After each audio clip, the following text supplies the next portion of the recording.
Good afternoon, everyone, and welcome to the Minnesota Institute of Horn Africa Studies' continuing series promoting peace in the Horn of Africa. My name is Mohammed Ismail, and I'm the General Secretary of Minnesota Institute of Horn Africa Studies. For those of you who are unfamiliar with the Institute, the Minnesota Institute of Horn Africa Studies is a non-profit, independent, non-partisan institute for scholarship and applied research regarding the Horn of Africa, the Horn of Africa region, with a special focus on the Somali people, both globally and here in the state of Minnesota. Our team consists of influential individuals from all over Horn of Africa, currently residing and mobilizing in the United States, especially in the state of Minnesota. We have engaged in various activities in the recent past with different local and national stakeholders regarding resolving conflicts through dialogue for promoting peace and transitional justice in Ethiopia and other pressing issues. For today's event, our speakers will focus on preventing conflict in the Horn of Africa through dialogue and diplomacy.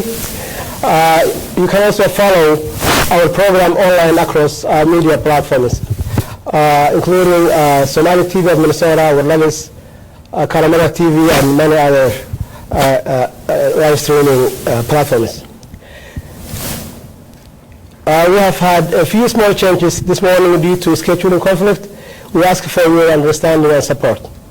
Our panelists today are Ambassador Ahmed Awad, who is joining from Nairobi, the former Foreign Minister of Somalia and former Somalia Ambassador to the United States, Professor Pakale Garba, Oromo opposition leader from Ethiopia and academic, also Professor Hassan Kulan, former UN senior UN specialist and Horn Africa political analyst. Mr. William Miller, Director of the Office of East Africa Affairs at the U.S. State Department, joining from Washington, D.C. As well, in today's discussion, we are honored to have two eminent introductory speakers. Megan, Director of Strategic Communication and Technology at Humphrey School of Public Affairs. Mark Ritchie, former Secretary of State of Minnesota and co-chair of Minnesota U.S. Expo Bid. Megan will make the welcoming remarks today, and Mark Ritchie will speak about Expo 2027 and our vibrant state of Minnesota. After Megan and Mark conclude the remarks, our moderator, United Women of Horn, co-founder and communication director of Minnesota Institute of Horn Africa Studies, Hafsa Mohammed, will moderate the discussion. Megan, welcome to the stage, please, and Minnesota Institute of Horn Africa Studies. Thank you.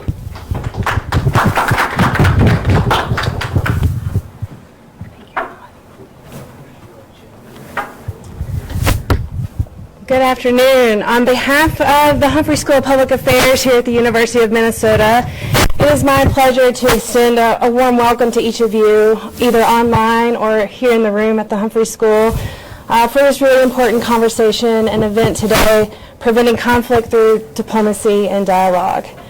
As the Communications Director here at the Humphrey School, I am proud to welcome you, the Dean Nisha, sends her as she is traveling internationally right now.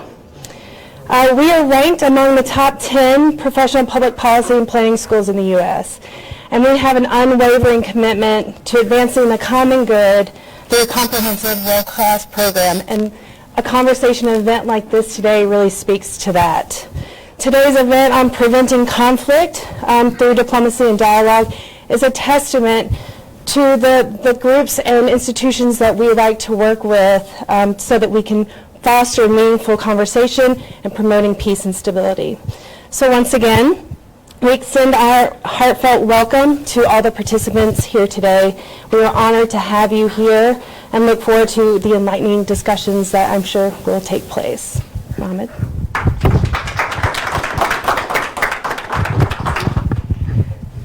And thank you everyone for joining us today. I'd like to call up to the stage Mr. Mark Ritchie, former Secretary of State of Minnesota.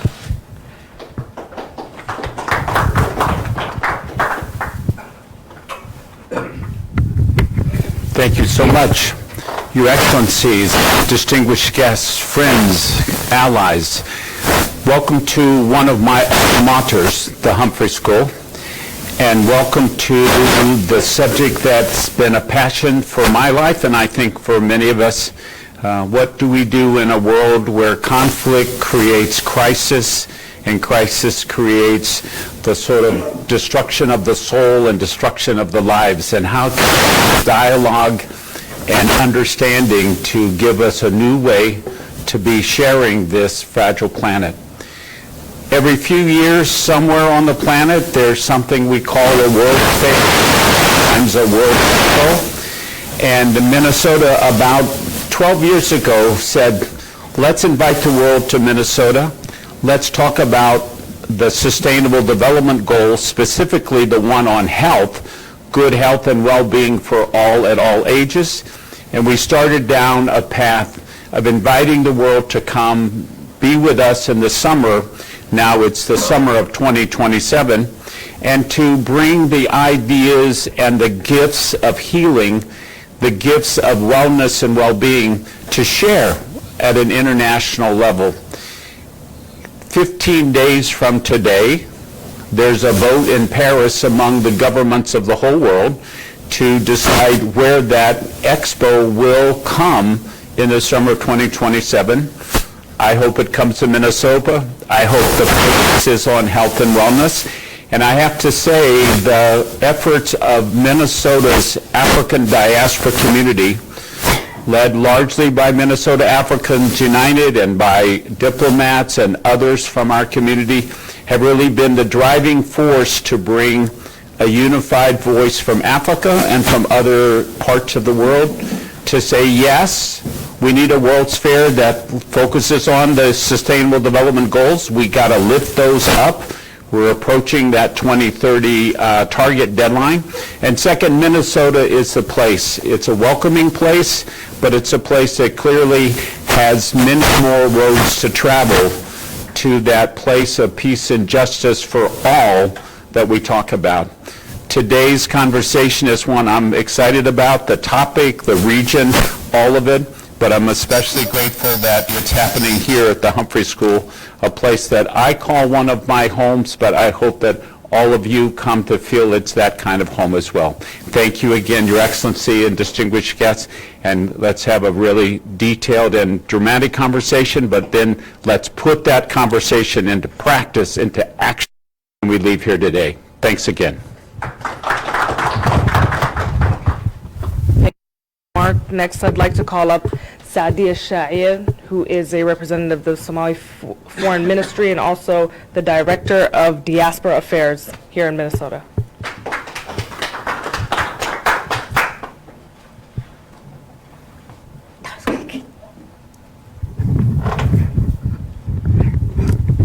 Hello to you all. That was, I wasn't ready for it, but thanks so much. My name is Sadia Sha'ir, and I have been to the Twin Cities since I was, I think, 15, founder of a nonprofit called UMA Project. I serve the U.S. Global Leadership with Mark Ritchie, so right now I'm serving the Somalia's Minister of Foreign Affairs as Senior Advisor for Diaspora and Diaspora Affairs. It's a beautiful day. This project that we're here today, I think one of the important things that we need to highlight is the importance of Somali diaspora. As you know, ever since Somalia was in war, I think what transformed the Somalia and the Somali government, not just the growth, but the whole Somali people, is the Somali diaspora's education, the expertise in different levels. And I think going back to serve and talk about that, I think was one of the best things that I've done as a person. I ran for a House rep in the Twin Cities. That was something that taught me many things about how the American politics work. But when I went back to Somalia, I've seen that was just a piece of cake. And going back to Somalia and knowing all of that is a big deal. But what really the important thing that we need to understand is the conflict in Horn Africa. We have to understand the root causes, and the root causes we all know about, poverty and corruption and all of that thing. And I think, having the mindsets of people who understand what that really means is a unique thing. And organizations such as this and bringing the right minds to talk about what's happening in Africa, what's happening in Horn Africa, and kind of finding the root causes to find solutions is something that we all need to do. And I really honor this beautiful day. Thank you so much.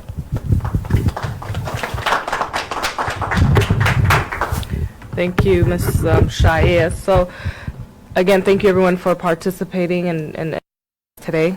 To start off today's conversation, I'd like to grant every panelist a few moments to answer the main question.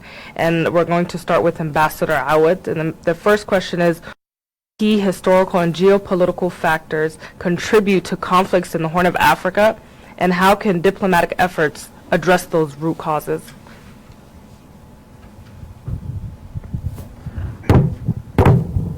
Thank you, Hafsa. Good afternoon. I suppose it's afternoon in your part of the world. It's evening here for us in the Horn of Africa. I say good afternoon to the distinguished panelists, Phil Muller of the State Department, Kelle Deborah, my dear friend and mentor, Professor Hassan Kainan. I also wish to, and also of course, it's good to see my good friend Mark Ritchie, and I salute also the organizers of this important event, the Minnesota Institute of African Studies and the Humphrey Institute. I'm not new to both of them. I have participated in previous meetings organized by the Institute. I was also to Humphrey Institute twice as an ambassador when I was in Washington, D.C. So these are home to me. Thank you very much for organizing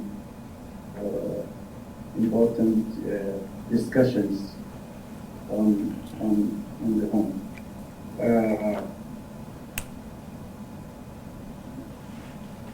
To answer the question, I believe, and by the way, the subject is, and the topic of the discussion is very relevant, as our region is one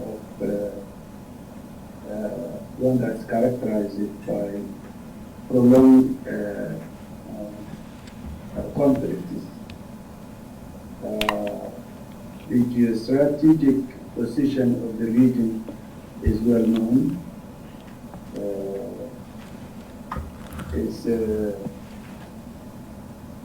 is a region that's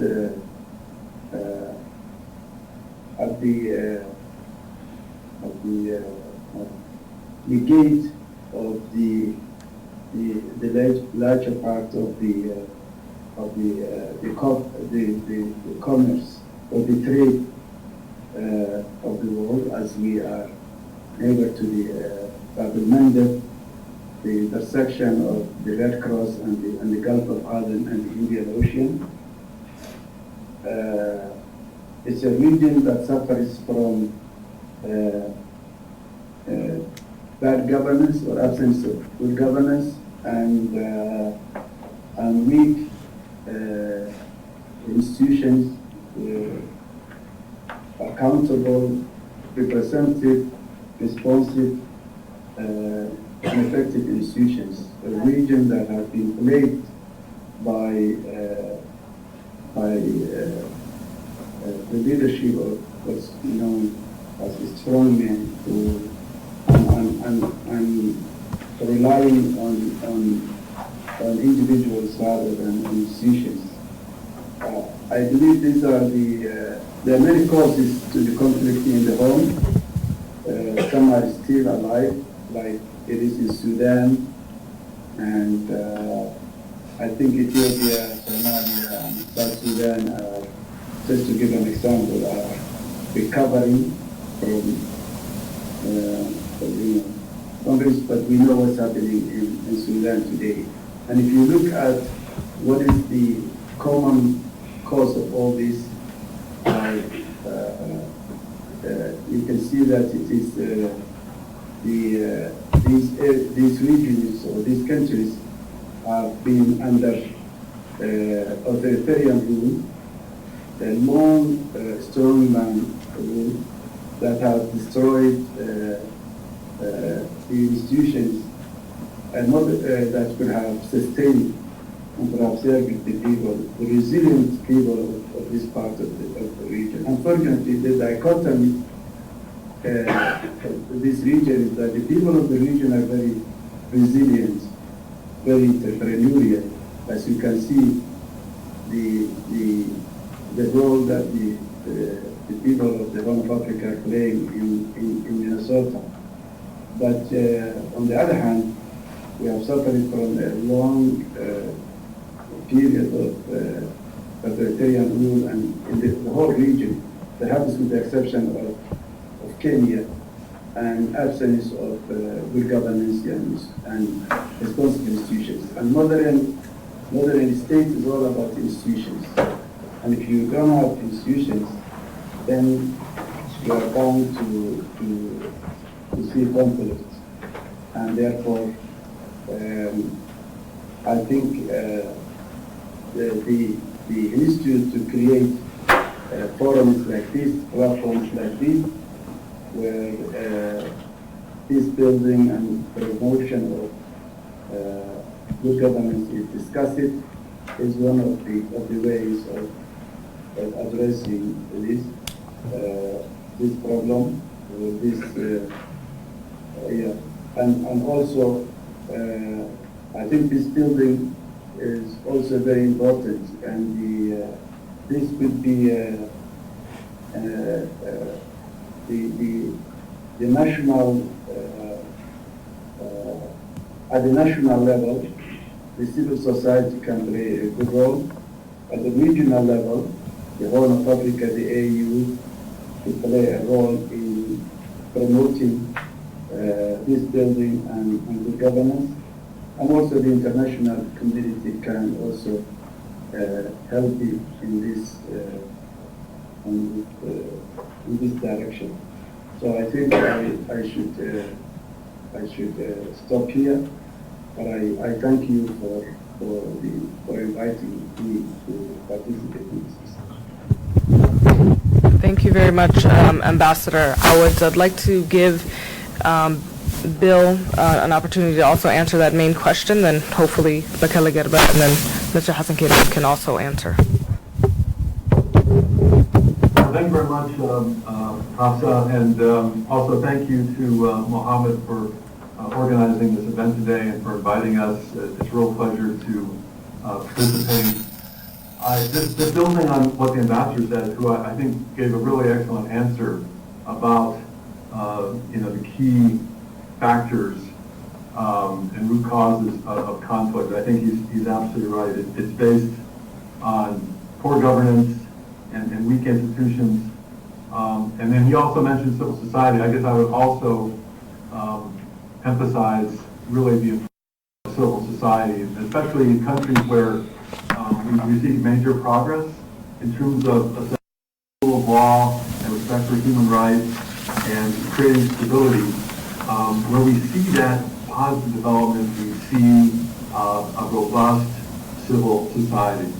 So, for example, I think in Kenya, I think civil society has played a major role in the positive developments there, increased stability, and I think the results are, for example, in the most recent election last August, the fact that we had probably the most challenging result, where the winner is the challenger, and he wins by a very, very narrow majority, and yet the election is upheld, the Supreme Court confirms it, and most importantly, the people accept it.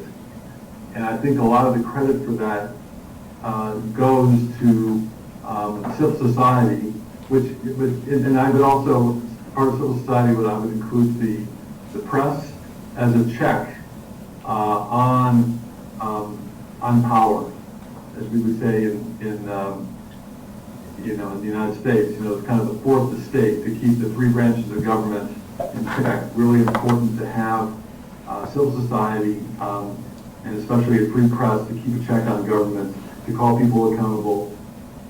And of course, what often happens in a lot of countries is it becomes a downward spiral, right? You have instability, and so people are yearning for greater leadership, which then means more authoritarianism. And of course, more authoritarianism undermines institutions, undermines governance, undermines the rule of law, and creates, a greater demand for even more authoritarianism. So this is why, it's very hard once you're in that downward spiral to get out of it.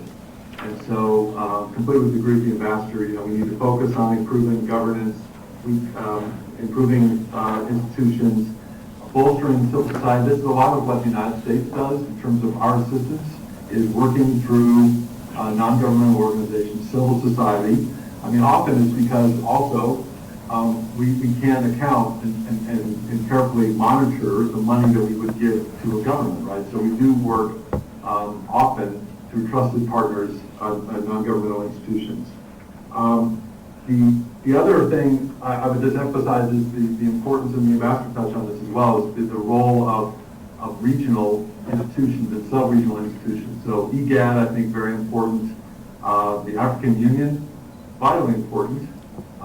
We saw that most recently in the peace agreement for Ethiopia, the cessation of hostilities agreement, that would have only been possible under an AU framework. The two sides, the Ethiopian government and the TPLF, would have not been able to resolve this on their own. We needed a body to kind of bring the two parties together, and that body was the African Union. I'm proud that the United States also played a small role in that as well, assisting the African Union in helping organize those negotiations in Pretoria, and in particular at helping bring the TPLF to those negotiations. But it would not have happened without the African Union. And then finally, I would mention, of course, the United Nations. We should all aspire to realize the goals in the UN Charter: respect for sovereignty, respect for human rights, all the principles of humanitarian law. That's kind of what we should all aspire to. That's kind of the basis for our engagement as countries and our development of our respective democracies. So I would just end there and just say that I very much look forward to the forthcoming discussion. Thank you. Thank you very much, Bill. I want to, if you can take a moment to highlight your office and the work that you do, because I don't know if you clarified that in the start, and then like a level answer. I'm sorry. Did you have a question? I'm sorry, I didn't hear what you said. No, I mean, if you can highlight for the attendees your office and the work that you do. Sure. So I'm the director of the Office of East African Affairs. So I'm responsible for the 9 countries that we consider to be East Africa. So of course that's all the Horn countries. So that's Ethiopia, Eritrea, Djibouti, Somalia, Kenya. We're also responsible for Uganda and Tanzania, as well as Mauritius and Seychelles. So that's what we consider to be East Africa, those nine countries. I have a staff of about 12 officers. For some countries, we have more than one, as we say, desk officer. So for Ethiopia, for example, second most populous country in Africa, obviously a regional leader, home of the African Union. We have more officers there. We have 3 assigned officers that cover Ethiopia, plus we have 1 retired Foreign Service officer who also complement that team. So we have 4 people covering Ethiopia. Of course, on the other end, Seychelles and Mauritius, smaller countries, also very important, those, especially strategically, because they're in the Indian Ocean where there's significant great power competition. We've got 1 officer covering both of those islands. For Uganda, we have a single officer. In Tanzania, we have a single officer. For Somalia, another very important country, challenging country given the circumstances there, we have 2 officers covering Somalia, and then we have 1 officer also covering both Djibouti and Eritrea. So, and our responsibility here at the State Department and this regional bureau is to basically manage our bilateral relations with those 9 countries, and also to coordinate the interagency, the other departments of the U.S. government in terms of our approach to those countries. So I'll stop there, but welcome any further questions. All right, thank you very much, Bill. And then I'd like to give an opportunity to Bakala Gerba to also answer that initial question.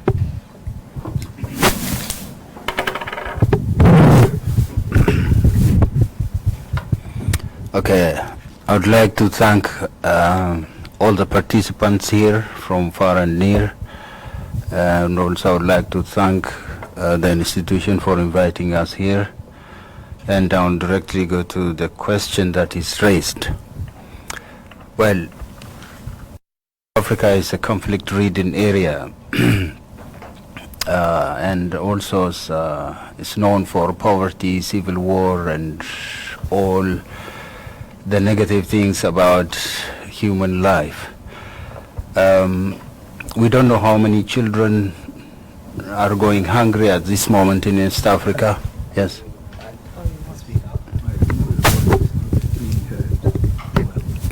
You cannot hear me there? No. Okay, is that okay? Okay.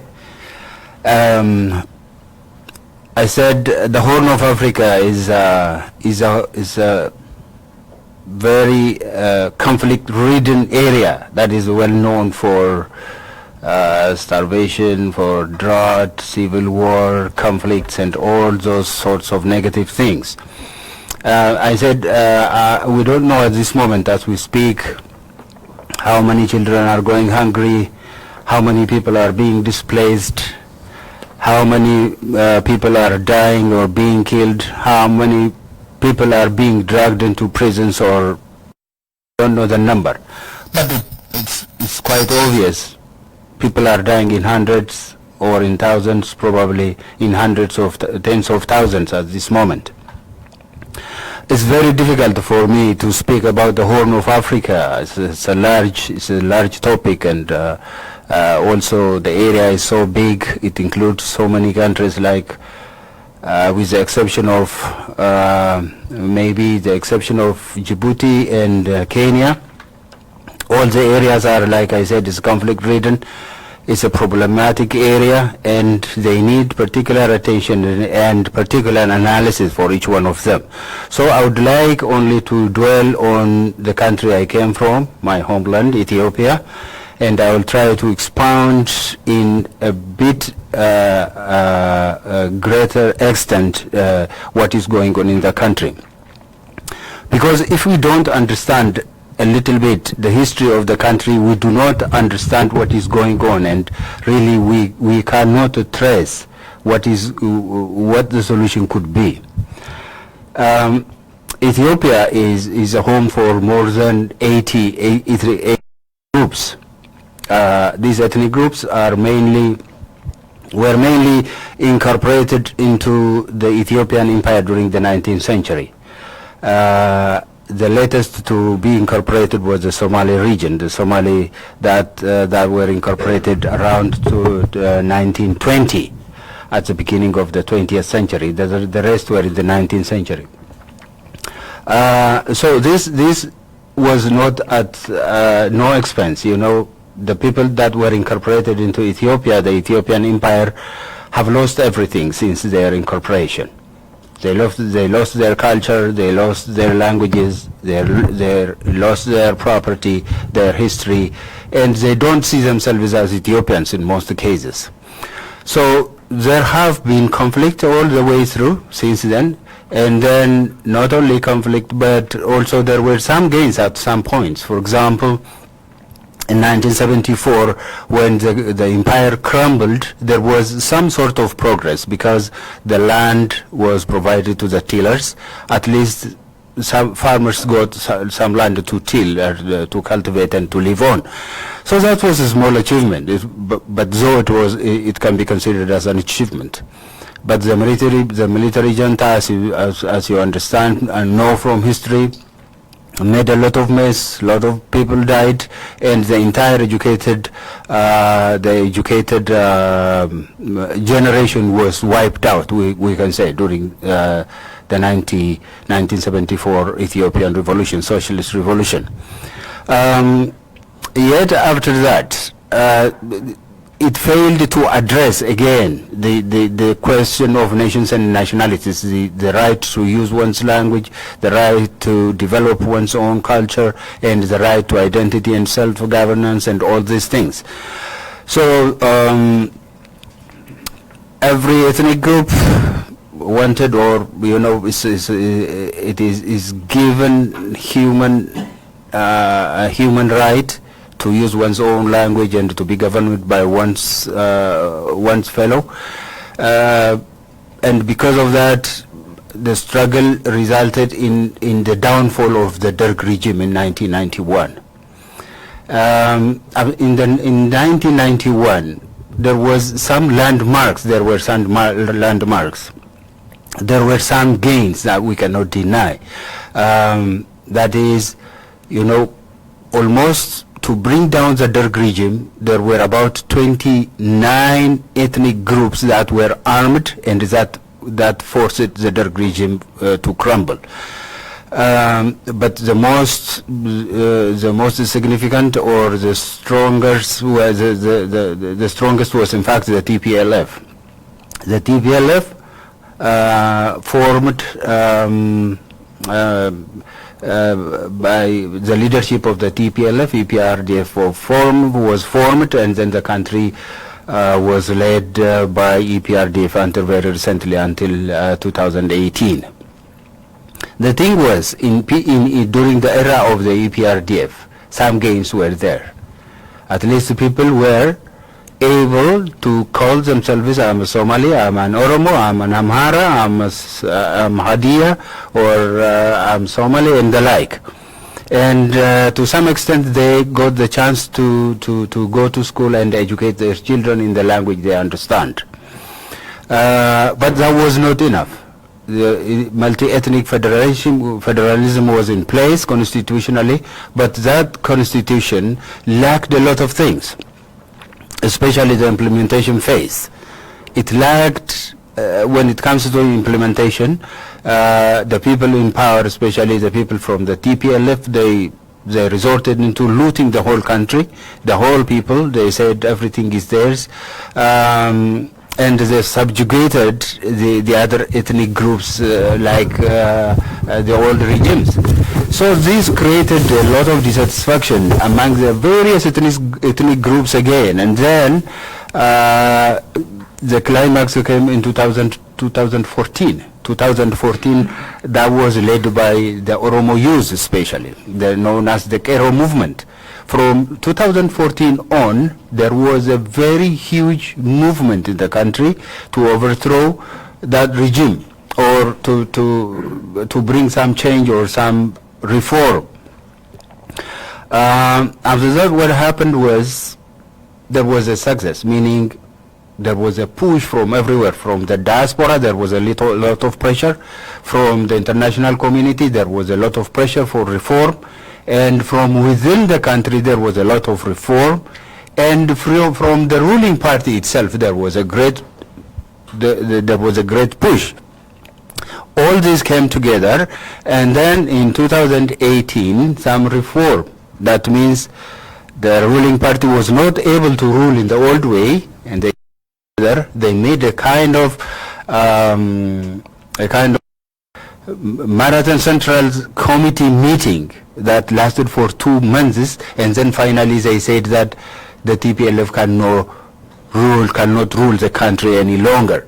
Therefore, they chose the present Prime Minister, Mr. Dr. Abiy Ahmed, as the chair for the EPRDF, and then automatically he became a Prime Minister.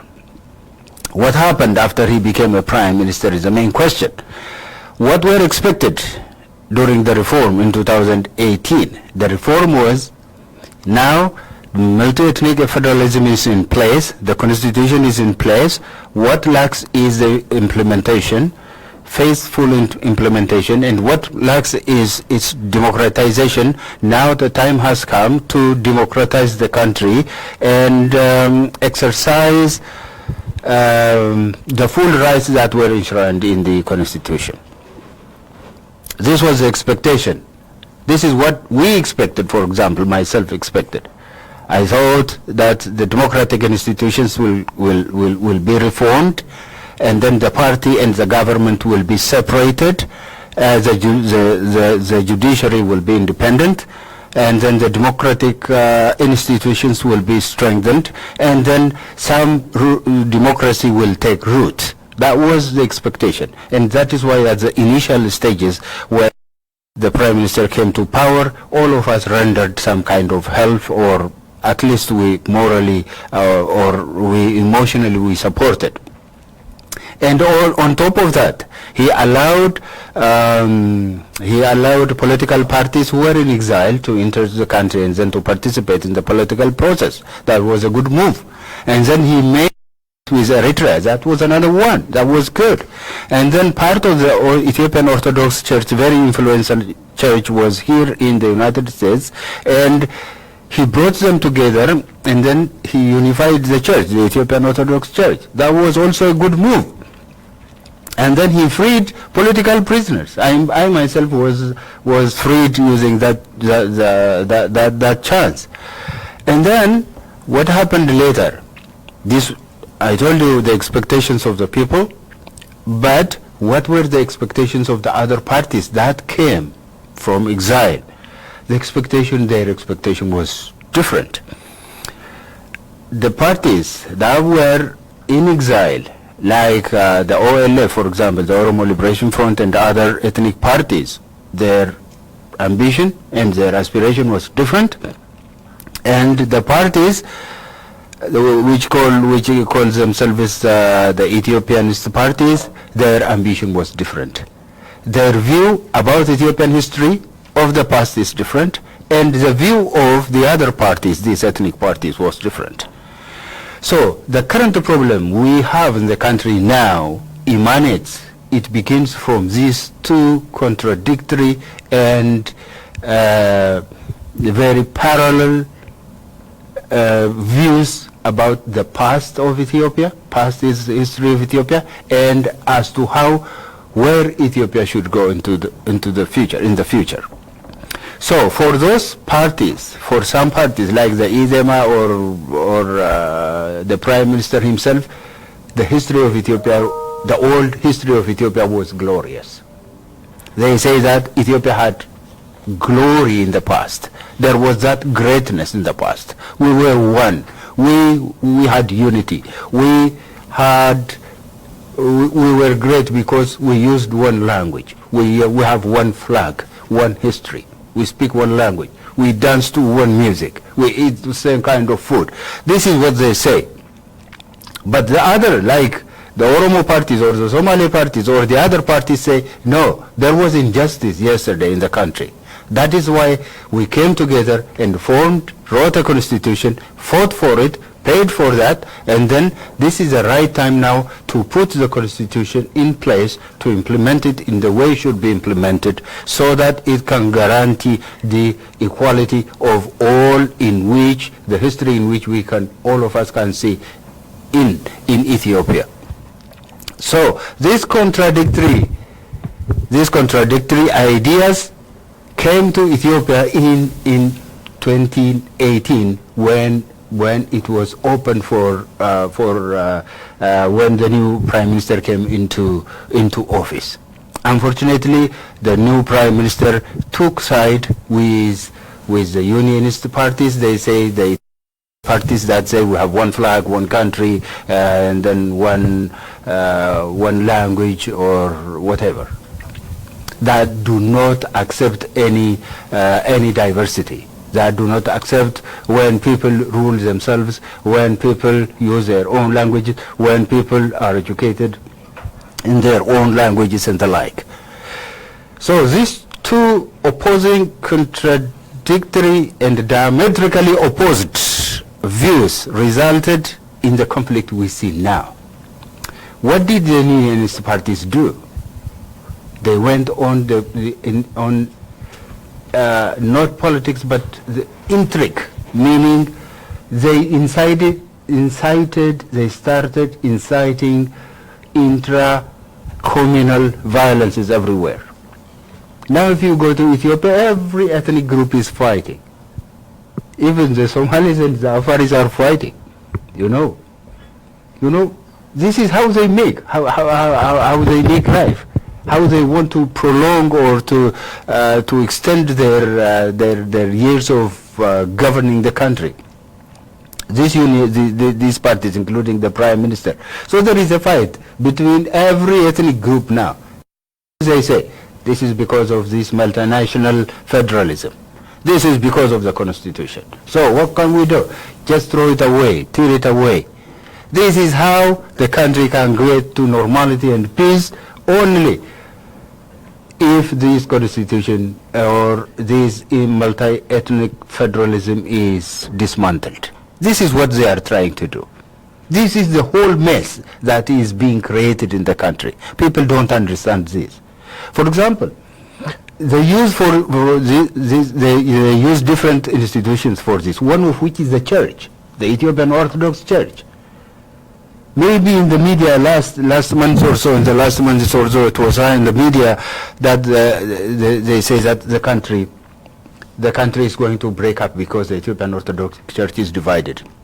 Do you know what the Oromo Orthodox Church and the other people asked? They asked only one question, that is, let's worship God in the language we understand.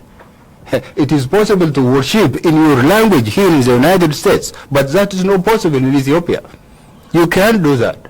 They didn't ask any other questions. They said, let's worship God in our language. This is the language we understand. Let's read the Bible through our language. That is the only thing they asked. And they say the whole world is turned around, and then they said this is not possible. The Ethiopian Orthodox Church is being divided, and the country is hopeless after all.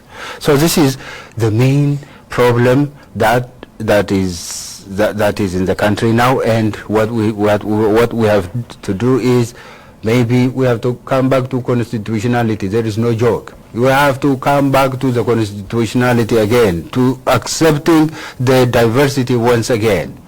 If not, nothing can solve this problem, and everybody has to make his mind, including all the peoples and the political parties, international donors, organizations, whoever they may be. If this is not understood, I think the chaos will continue, and I don't know what the country will be. Thank you.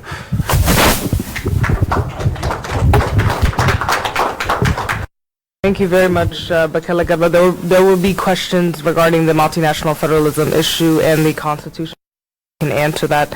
I would like to give an opportunity to Mr. Hassan Kainan to also answer the initial question, and we'll try to maintain the time because time is definitely limited. And I'd also like to welcome Abdi Mahmoud, who is the chairperson of Minnesota Institute of Horn of Africa Studies, and also the president at Horn of Africa Community, and is joining us from San Diego, and he's on joining virtually. But all right. Good afternoon. Mohammed, can you put up the map of the Horn of Africa? Good afternoon, everybody. I would like to thank the Horn of Africa Institute for the opportunity and the panelists for coming, as well as the audience. The question consists of multiple questions. As you can see from the discussions of the guests, it can go on forever, really. But for me, a proper understanding of the history and geography of the Horn of Africa is essential. Despite 100 years of statehood by Ethiopia and close to 60 years by other states in the Horn of Africa, is still major powers of the world, and also African countries rarely understand the deep roots of the problems in the region. So in my view, it is important that we understand the history, as my colleague Professor Garba was saying. The history of the region is understood. And what is the region? We had the gentleman from the State of Department referred to Seychelles, and Kenya and Uganda. But the Horn of Africa for me are these 5 countries. And if you really look at these 5 countries, you see an atlas of conflicts that connects all of them. And the key element is that Somalis, people of Somali descent and origin, are at the center of the Horn of Africa. And in my view, actually the Horn is a misnomer for this region. The Horn, the proper name for the Horn, is Somali Peninsula. This is the proper name for that region. And if you look, since the question touches upon political factors that contribute to the conflict, if you look at the conflict in Eritrea, between Eritrea and Ethiopia, the conflict between Ethiopia and Somalia, the conflict between Kenya and Somalia, the conflict between Djibouti and Eritrea, all of them started originally from the conflict between Ethiopia and Somalia. And all of you may know that Isaias Afwerki and the late Prime Minister of Ethiopia were at some time in Mogadishu. They were not Somalis, they were not there for charity, they were there because Somalis have an interest in there, a strategic interest in that particular area. So for me, it is important that we understand the history of the region properly. And that history includes also statecraft. I think also the great powers of the world usually focus on regimes and individuals. But if you look at these regions, there are serious problems with how states have evolved and how states actually function. This is not peculiar to this region. Across Africa, states are not functioning. They are not working for the peoples of the region. And this also, there are complex historical reasons for this. But countries like the US and the European Union, they should focus more on understanding the architecture of the states in this region. And what we see from the architecture and institutions of the state is that states are deeply fragile, and fragility is embedded in the architecture of the state itself. We see hollow states that have no institutions, that have no laws, and the latest story in that region and also in most of Africa is about food security. And all of us, we are talking about Ukraine. And one has to ask the question, what grows in Ukraine but can grow in Africa? Why are 54 African states depending on Ukraine, and they can't grow their own food? So the problems are deeply embedded in the architecture of the state.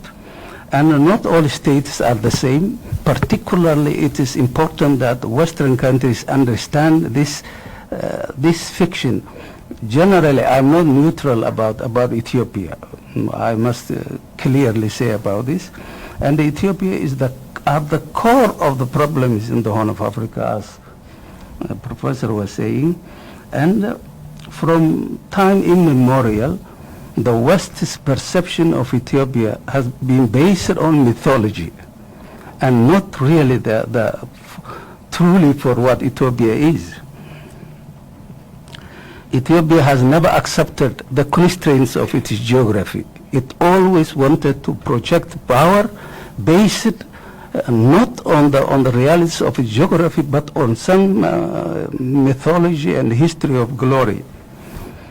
And for the West, Ethiopia has always been and remained an unknown domain, and that, according to one writer, lent itself to a farcical imagination, but at the same time an enigma that is unknowable,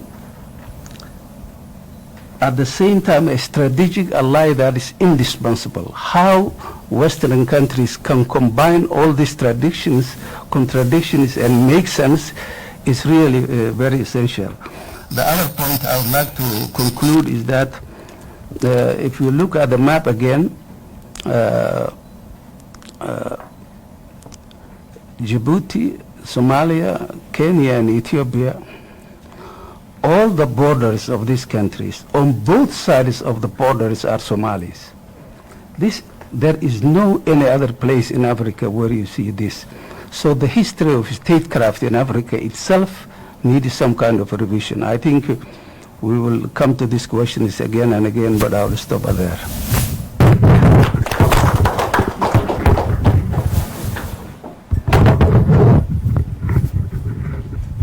Thank you very much, Hassan. What I'd like to do is the next question will be more so on Somalia. My colleagues here highlighted a lot of the issues that are taking place in Ethiopia. So Somalia was often, or is often, referred to as a failed state. The narrative is now changing, but Mr. Ambassador Awad, your recent remarks, sparked some controversy. But Ambassador Awad, although fragile, Somalia is on a path to stability, according to many Somalis here in the diaspora and also back home. But Ambassador, how can Somalia recover from its fragile, state status, and how can the diaspora support? Thank you, Hafsa. Again, that's a very good question pertinent to Somalia today. I guess Dr. Hassan could also say he's been researching these issues. If we put the controversy of my remarks regarding the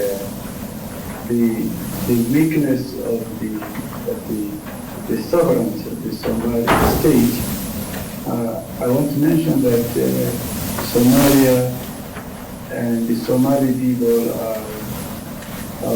have on a positive note, have a good future because of its people. The Somali people are very, as I said, resilient, very entrepreneurial. Wherever they go in the world, and I think Minnesotans could attest to this. Somalis excel and create businesses. They contribute to the society in which they find themselves. So the ingenuity of the Somali people and their creativity and entrepreneurship goes well for Somalia. But for that to happen, the reflection of the Somali people's ingenuity and creativity to be seen in Somalia, we need to see good institutions, state institutions take place in Somalia. and the rule law and order. We have to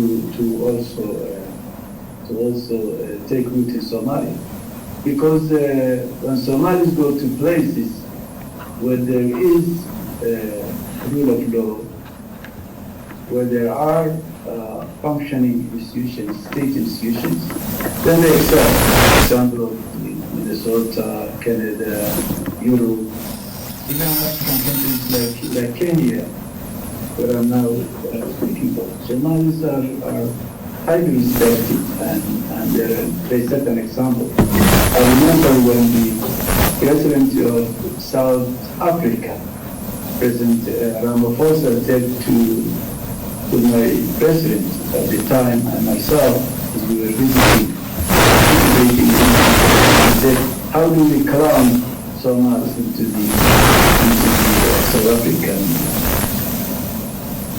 And then another time when we visited South Sudan, Salva Kiir said, the president of South Sudan said, South Sudan would not have survived the conflict, violent conflict we have witnessed. It was not the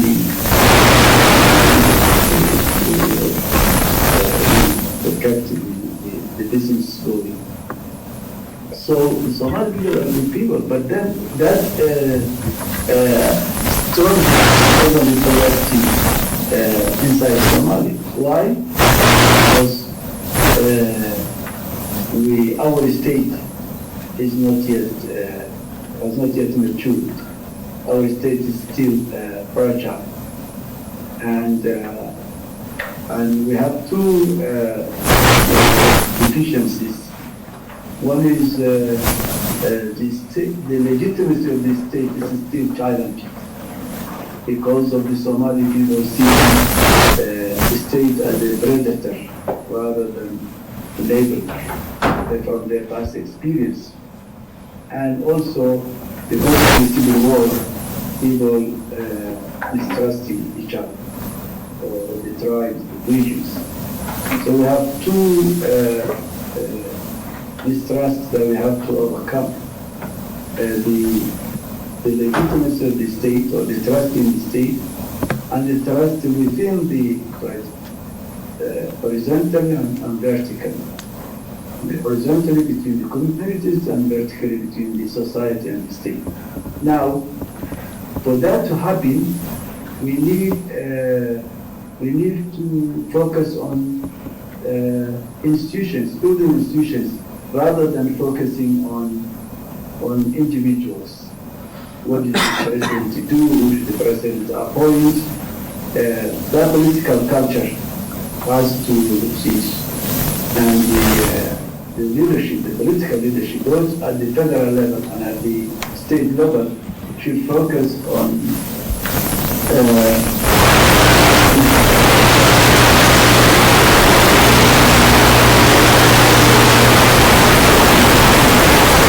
the state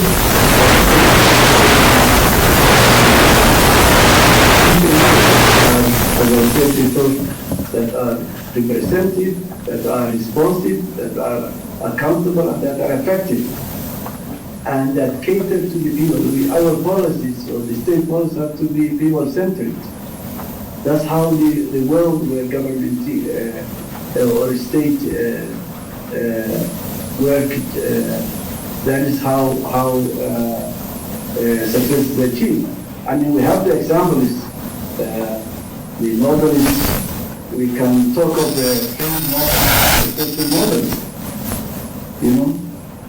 We can look into, and it doesn't know religion, it doesn't know geography, it doesn't know color.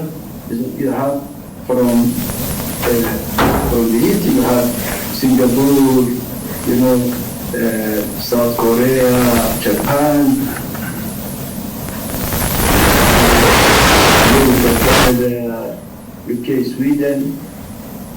You have even Muslim countries like Indonesia, Malaysia, Turkey, doing good. But then those are the successful models, and many countries in Africa. Kenya, as our neighbor, has seen its own challenges, but they're thriving because institutions, as Bill Mueller was mentioning earlier, when the last election was disputed, it was the court that decided the matter. This is called institutions. Also the work of civil society and sector. Now, to take examples, Somalia, Yemen, look at what's happening in Sudan now. Syria, these are the other end of it. What will happen? I'm relying on Israel. So that's the culture to change. And that's when we will become, when our people, invest legitimacy in the state and they reconcile among themselves. That's when our sovereignty will be complete, and that's when our people's creativity will be, unlocked, and that's when Somalis will do as good in Somalia as they do in Kenya, Tanzania, Zambia, South Africa, and South Sudan, and in Minnesota. So I mean, this is I'm passionate about this. I'm passionate about the opportunity, the possibility for Somalia to prosper because of its people. But I also see the challenge as a student and state.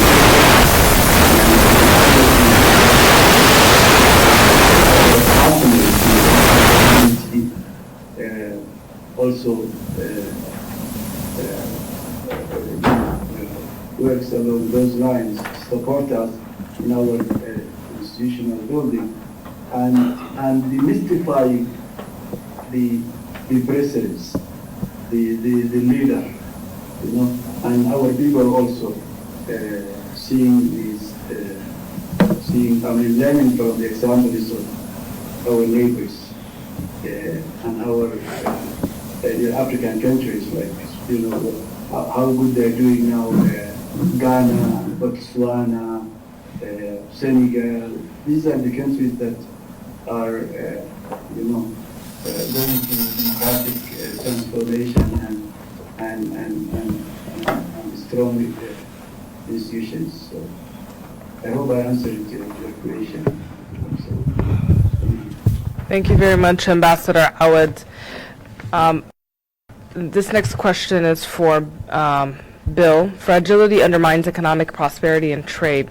Fragile countries and regions have the potential to become sizable future markets and future trading partners for the United States.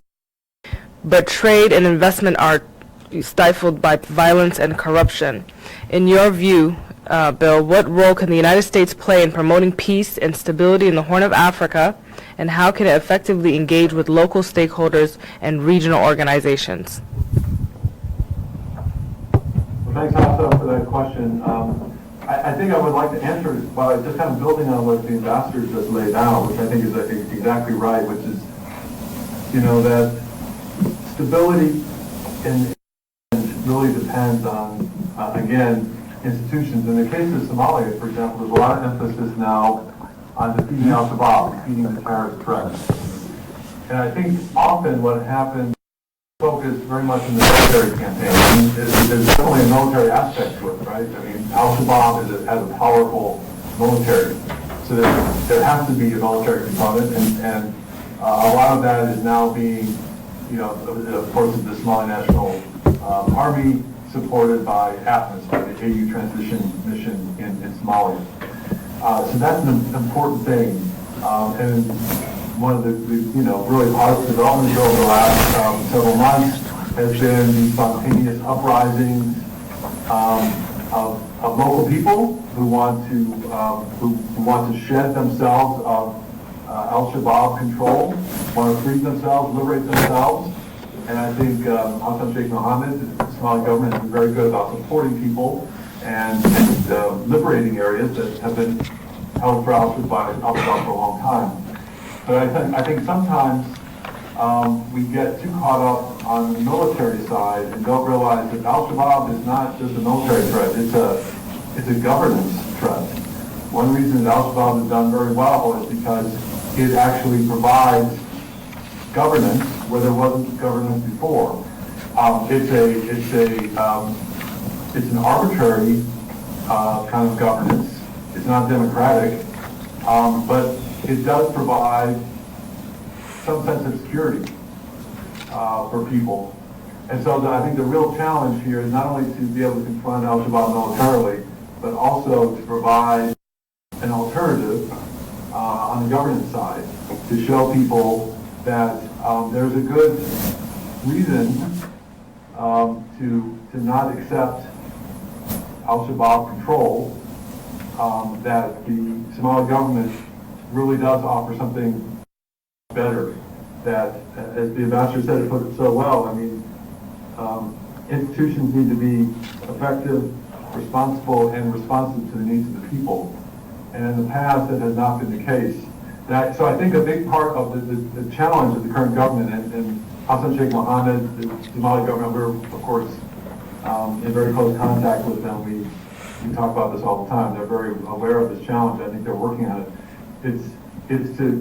It's to address the governance issue, the democracy issue. So this is, the federal government versus the federal member states, to resolve that, the responsibilities there, so that they work in harmony and not against each other. It's finalizing and implementing the Constitution. It's really ensuring that there's rule of law. It's really being able to provide the basic services that people count on. So this is security, justice, and then also food and other basic services that people count on. That is the way that in the end, Somalia will be successful in countering Al-Shabaab. So it's not just a military threat, it's a governance issue. And as I said, I think Hassan Sheikh Mohammed is working on this, but it's just something you have to keep in mind, because often, and we do the same, you get very caught up on the military side of it without realizing how important the governance, rule of law side is. And I think that applies to a lot of other countries in the region too, right? It's we often forget how important the institutional framework is, and as we said often here, the institutions can't exist or don't usually thrive without a civil society, and because the civil society allows the average person to participate, and it provides a check on the government institutions, because humans are humans, and if you don't have checks and balances, not only between the different institutions, but from the people, from civil society, those institutions are going to go off track. So that's the secret. And I also very much like what the ambassador said about the Somali people being resilient. So I mean, the challenge is to make the institutions in Somalia as resilient as the people, and that resilience will come. And I think this is true of all countries. This resilience comes from not only having good institutions, but having the appropriate checks and balances, and then also having a robust civil society to support that. I think sometimes what often happens is that freedom entails inefficiency, sometimes lack of order, because it's not, coming to a consensus is sometimes a messy process. It takes a long time to look at the United States, the way our institutions work. It's not always an orderly process. So, but I think in the end, democratic institutions reach just good decisions much more often than authoritarian systems. So often you think authoritarian systems, oh, it's great, we have the strong man, and he's going to do what needs to be done, he's going to do it right away, and he's going to do it quickly, and he's going to ensure that the weight of the entire government is behind it, so that's a good thing. But we know from history that that's not often a good thing. Authoritarian systems don't thrive because they don't take advantage of the wisdom of all of the people, the collective wisdom of the people. And so really the challenge is we've got resilient, wonderful people in Somalia, and I'm glad that we have a lot of those representatives in the diaspora here in the United States. I mean, one reason the United States is the great country as it is because we benefit from this wonderful diaspora, not only from Somalia, but from countries all over the world. And so, you know, that only will work together, that diversity only works together if you've got strong institutions, and you've got a strong civil society, and you have a tolerance for kind of the chaos is probably too strong a word, but the indirect path it takes to reach decisions. But that's what, you know, I think history shows that is the strongest form of government. You know, Winston Churchill would say, said one time, democracy is the worst form of government, but it's better than all the others. And so, but to get that in place, and I think of it in Somalia, it's a very good example. It's having institutions, it's having civil society, you know, in the case of Somalia, we have the Constitution. We still need to work out this, you know, this National Consultative Council that's meeting all the time between the federal government and the different federal member states. Very important for that National Consultative Council to really finalize relations between the federal government and federal member states, so there's not unhelpful competition there. Somalia is a federal system like the United States. I think federal systems benefit from realizing that good ideas don't just come from the top, but they come from other federal member states, and it's good to have competition among member states, but you don't want it to be unhelpful.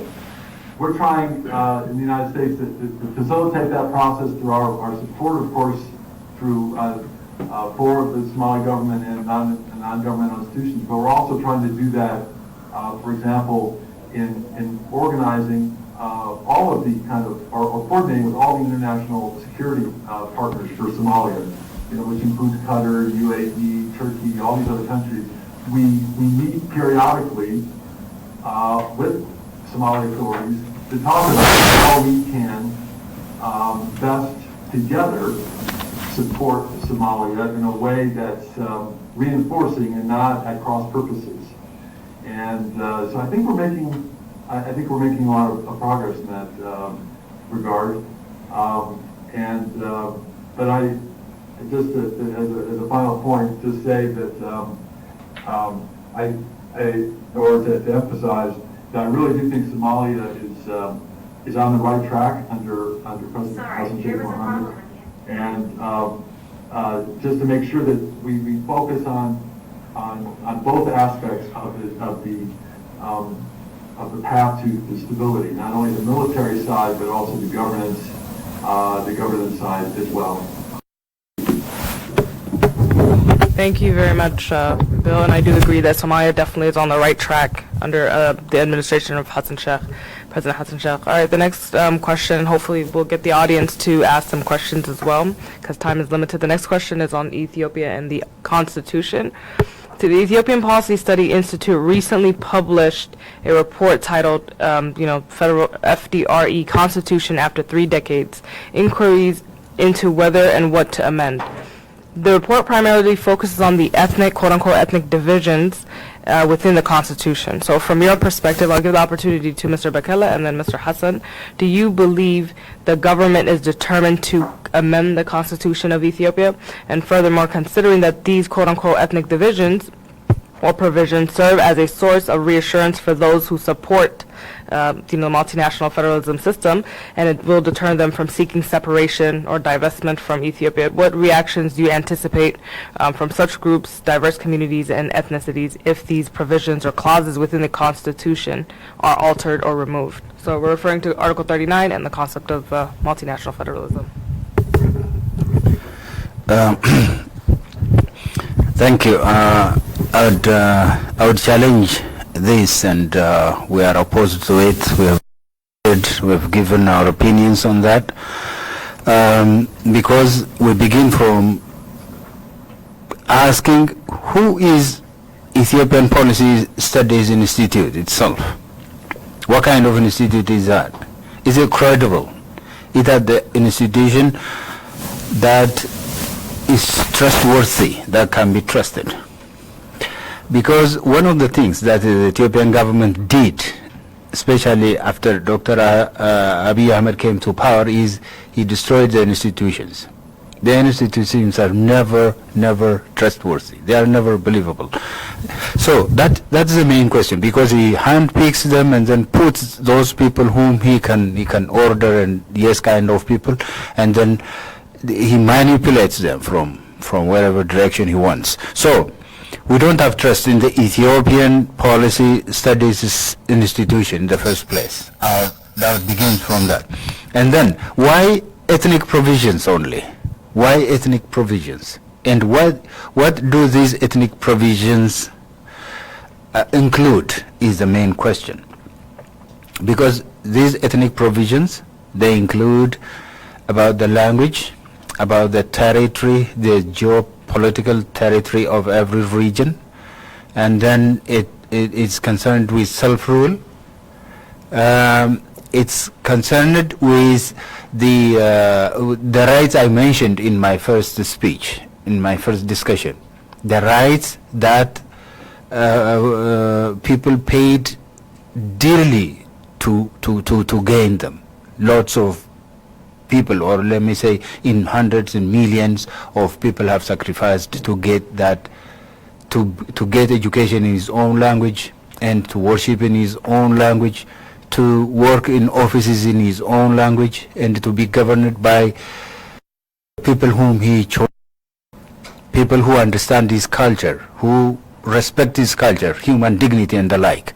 To get at least included these things, these rights enshrined in the Constitution, we paid, the Ethiopian people have paid. So these are the provisions they want to erase from the Constitution. They are against the use of these vernacular languages, ethnic languages. Why does the Oromo child studies or learns in Afan Oromo, or why does the Somali studies in Somali language in his geopolitical territory? This is what they say, and they say there is no need as such to say this is a Somali territory and this is a Oromo and this is a Amara territory as such. And so they are against those things. These are the ethnic provisions. This is and then other question is the researchers. We have to believe the institution. We have to believe the motive behind the change of the change of the Constitution, and then we have to again we have to believe in the methodology in which the research was conducted. How was the methodology? How was it conducted?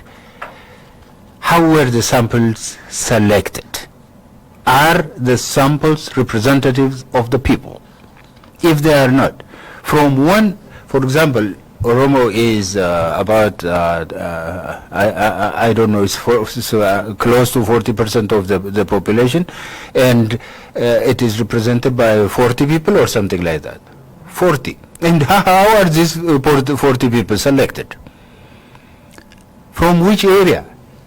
And how was that? What's the miracle? How will that be possible? Are the samples representative? And are the samples adequate to call it a research? Is it adequate? Does it reflect the idea of the people?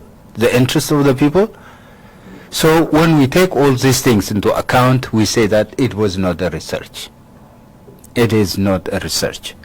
And they say that the sampling technique, they say it's random sampling technique. You know, if you might have read the document, it says the technique we used is a random sampling technique.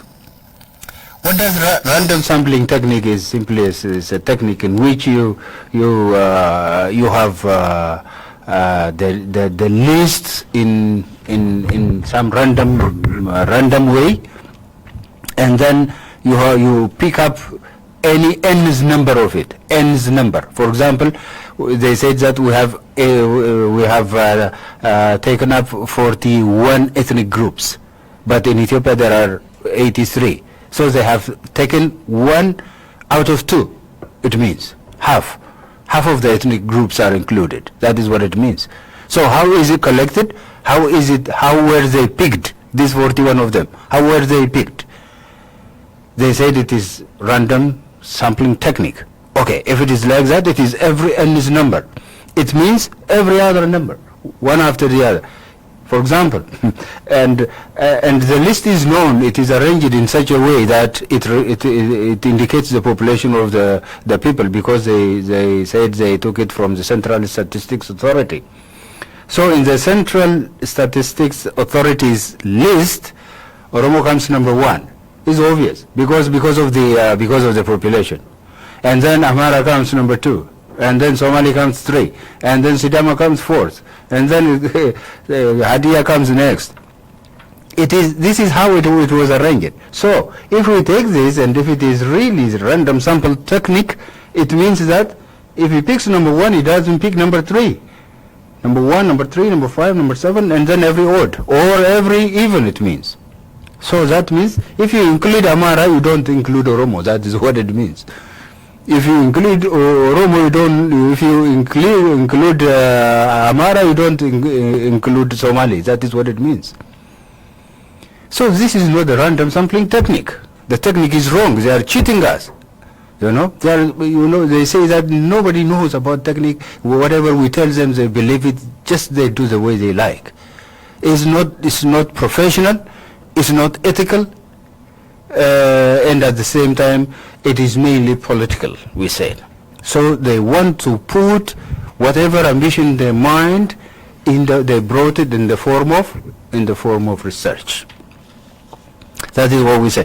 Because of that, we never accept that. And the question says, how about if this changes, if there is a change in the constitution? Is going to be a mess in the country. That will not be possible. That will not possible. For example, doing away with the political boundary now. They say that they are going to do away with the regions. There is no Oromo region or Afar region, whatever region, and this is how they are planning. They are going to divide according to south, west, north, or east, and the like. That's not possible. Because people would like to govern themselves by the people whom they know, and by the people whom they think reflect. Therefore, that's not going to happen. That's not possible. It's going to create another huge mess in the country. That is what we say. So the methodology is not correct. It's not plausible. It's not credible. Is not reliable either. The sampling does not have adequacy. It is not representative. So it is simply a deceitful kind of political document that the government came up with, and that will not be practical. These are the ones they are trying to remove, are the ones which people got by sacrificing a lot. And these are the right the people are determined and prepared to pay a lot in the future. That's not possible. I don't think that will be possible. Therefore, I think this is what I can say. Thank you so much.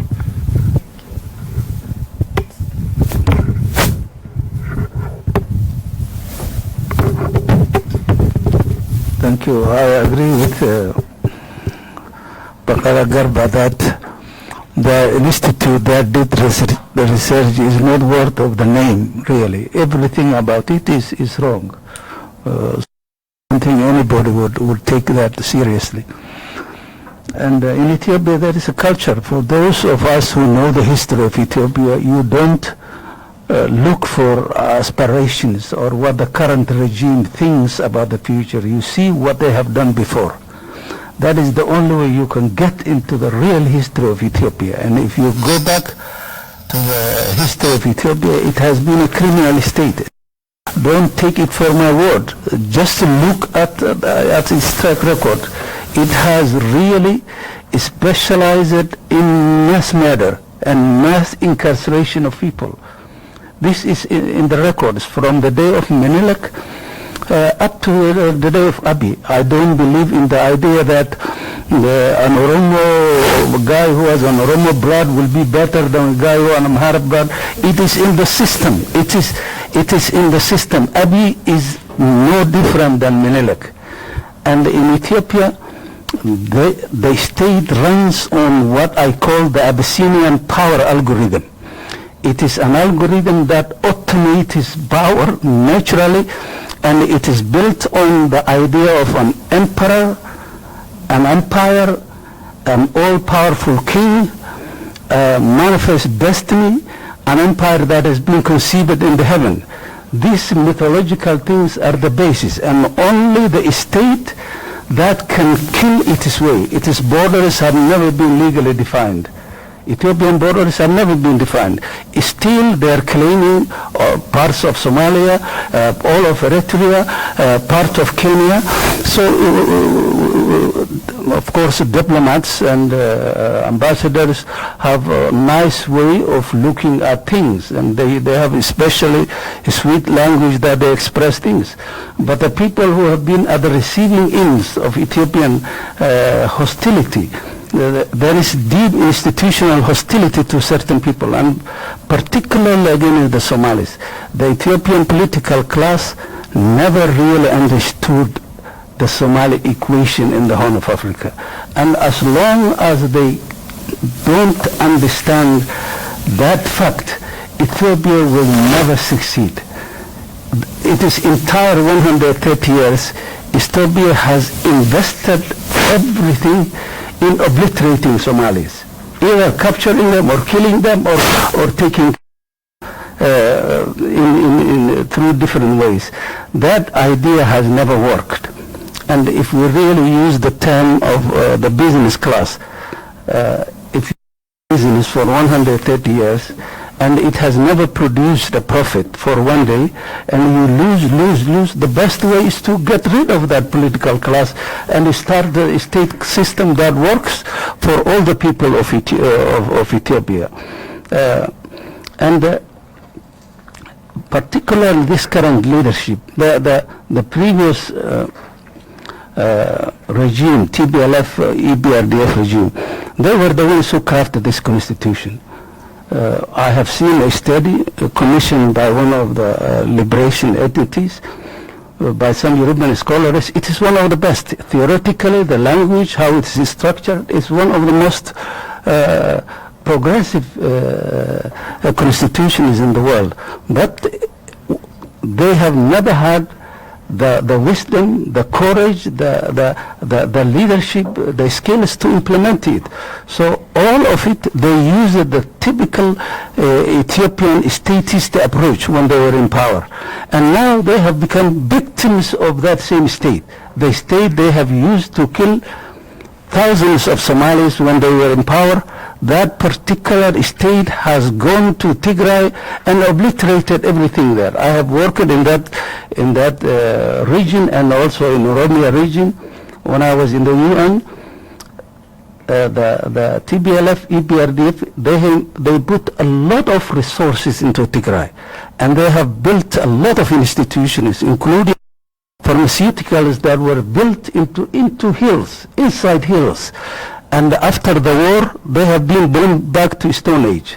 This is the nature of the Ethiopian state. It destroys, it builds, it destroys. And this is where actually the the outside world, particularly the Western partners, can have a look. Now they want to negotiate with the World Bank and IMF, give them money to rebuild what they have destroyed. This has been the routine for the last 100 years. Why would you finance people whose culture and political culture and habits are to destroy people and to destroy institutions? In the nature of state institutions in Ethiopia, the default option is always to oppress and to kill. That is what Menelik used. That is what Abiy used. And although many people, including some close Oromo friends of mine, really wanted to see Abiy as a different person, actually Abiy could be the most dangerous leader in Ethiopia, in my view. And some of the actions he has taken really should frighten everybody.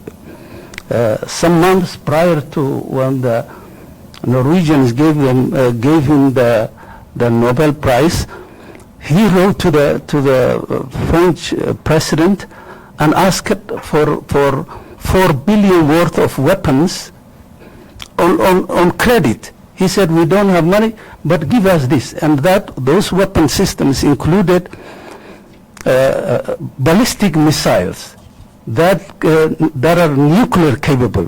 What would poor Ethiopia, who can't feed its own people, want to have ballistic missiles that are 6,000 kilometers? They can kill reach 6,000 kilometers. So it is really meaningless of Ethiopian political class to talk about democracy. The capability is not there. The tradition is not there. The leadership skills is not there. And all what they're trying to do is to deceive the Western powers and the African states into thinking that this is the beacon of democracy and the beacon of African liberation, and none of this is true. Ask the peoples within the borders of Ethiopia. And the last point is that there is a tendency to lump a lot of people together on the basis of ethnicity or religion or other factor.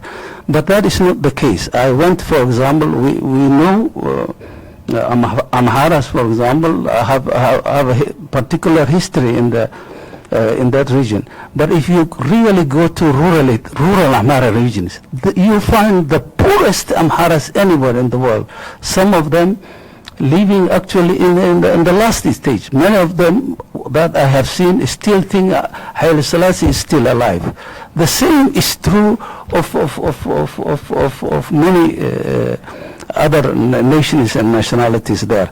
So as long as this fundamental issue of power, this Abyssinian power algorithm, as long as it works, and every leader that comes to Ethiopia adopts holistically this power algorithm, whose key has been lost anyway. Nobody can reset this algorithm. It is feudal, it is medieval, and it is based on a power algorithm that is a zero-sum game.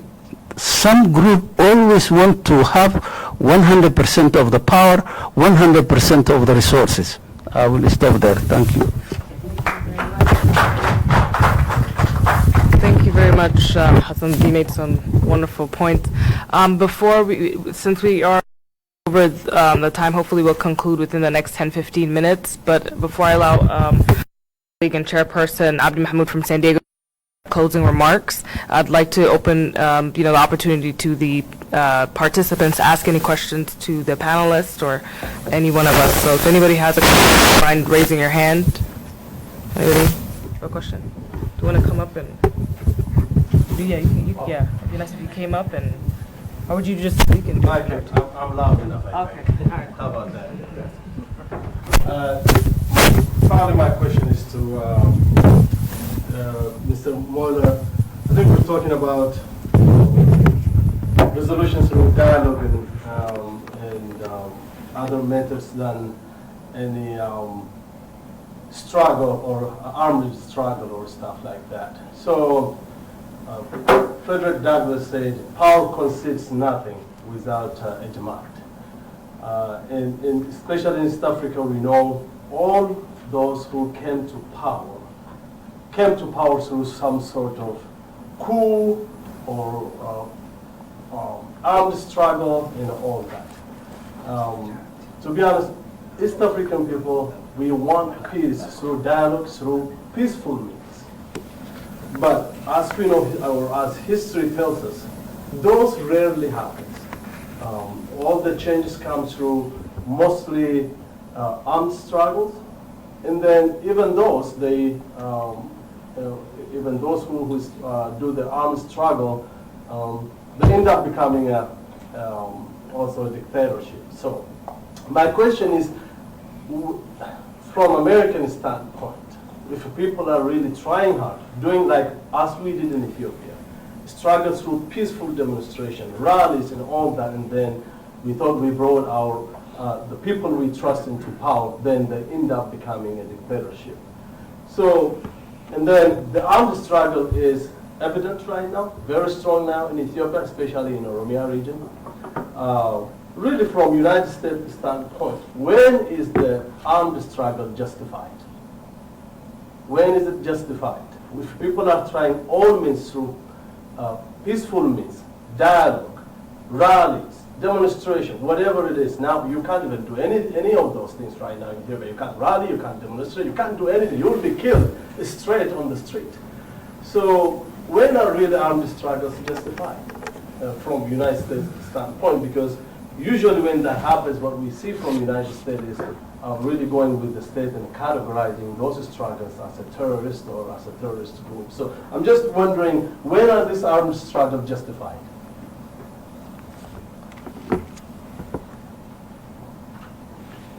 Well, thank you for your question. Obviously, the U.S. government favors democratic change and not resorting to violence to affect. As you said, usually violence just begets more violence and doesn't lead to a resolution. I mean, we saw this. I mean, to be honest, the conflict in northern Ethiopia is a good example of a situation where the violence did not result in anything. There was no military solution to that conflict. It's unfortunate that it went on as long as it did.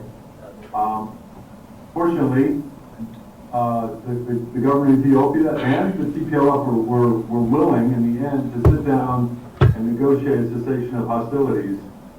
But the fact is that these conflicts are rarely ever resolved through violence, through military conflict. And so, as difficult as it is sometimes to dialogue and to sit down with people that you may not particularly like or that you have strong disagreements with, that, if you really want a sustained solution to a problem, if you really want something that's going to last, if you really want a durable solution, that only comes to dialogue. I mean, that's just the reality.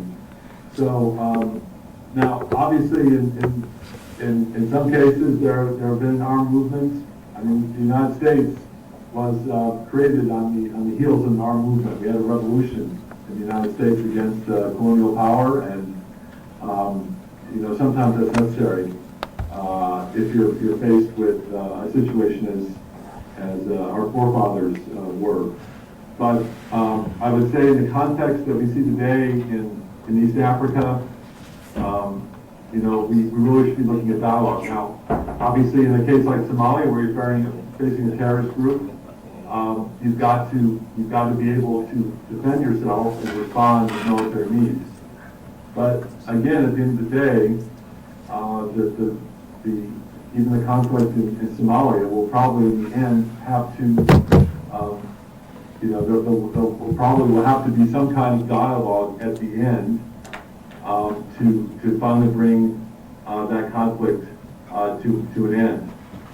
So as difficult as it is sometimes, I think it's worth investing in the process of dialogue and bringing people to the table. And certainly, I think in the case of the conflict in northern Ethiopia that we've just seen, I think that bears it out.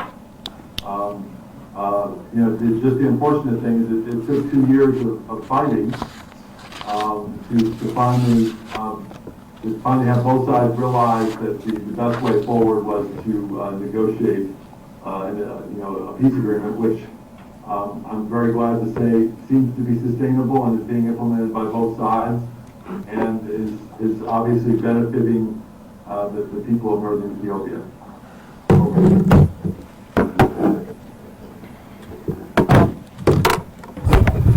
Thank you to the person who asked the question and also Bill for answering.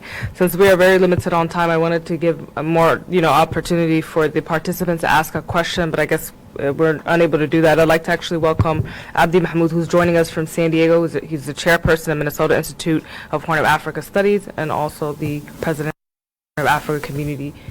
He'll provide some concluding remarks, and if we have a little bit of wiggle room, we'll try to ask the participants to ask more questions.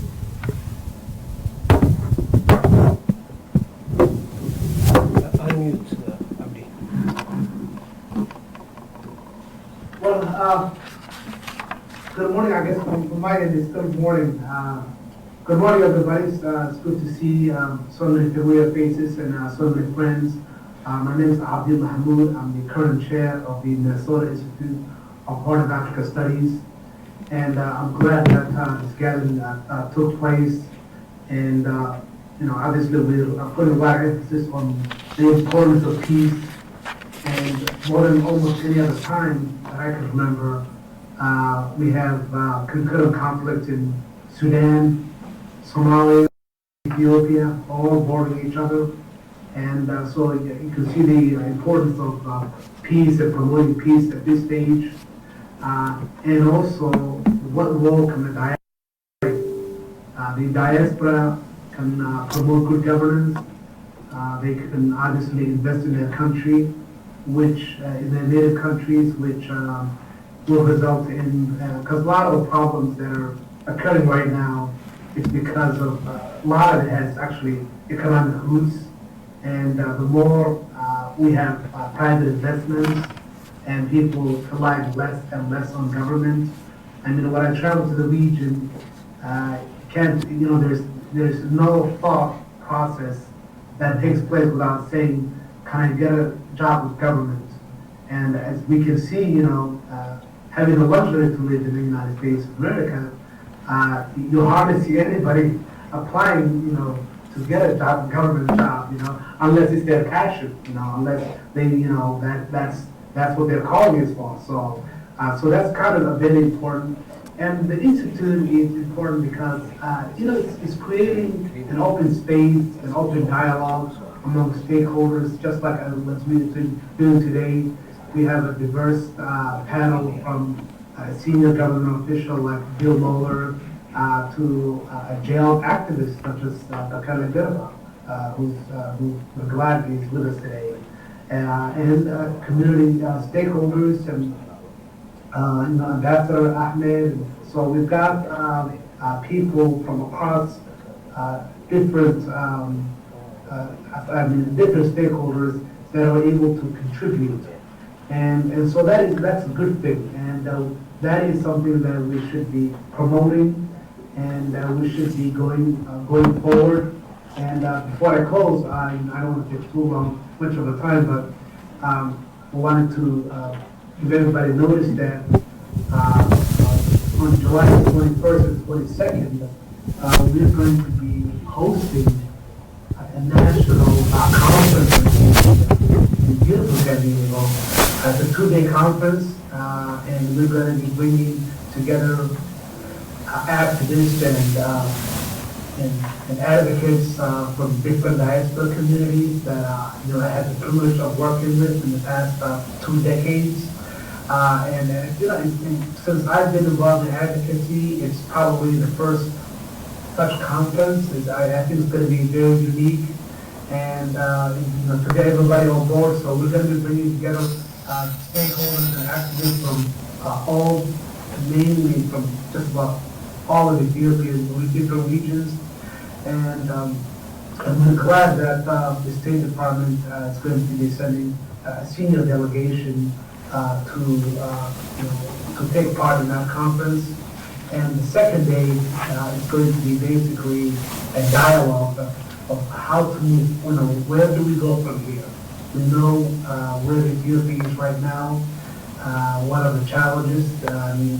Everyone knows where things stand, but how do we move forward? And as advocates, we want to come together and promote a U.S. policy that promotes, actually advocate for U.S. policy that promotes good governance, human rights, conflict resolution, and let our government know where we stand and where we can work together to advance peace, conflict resolutions, so there could be hopefully a change, good change that are going to happen on the ground. So I will leave it at that, and I would like to thank Mohammed and Hafsa, for their passion and putting this together. And if I will leave it at that. Thank you, everybody.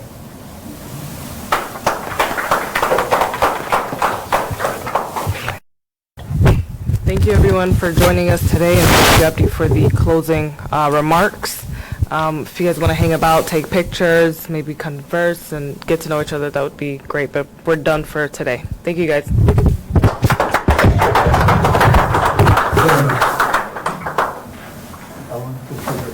Thanks to the panelists.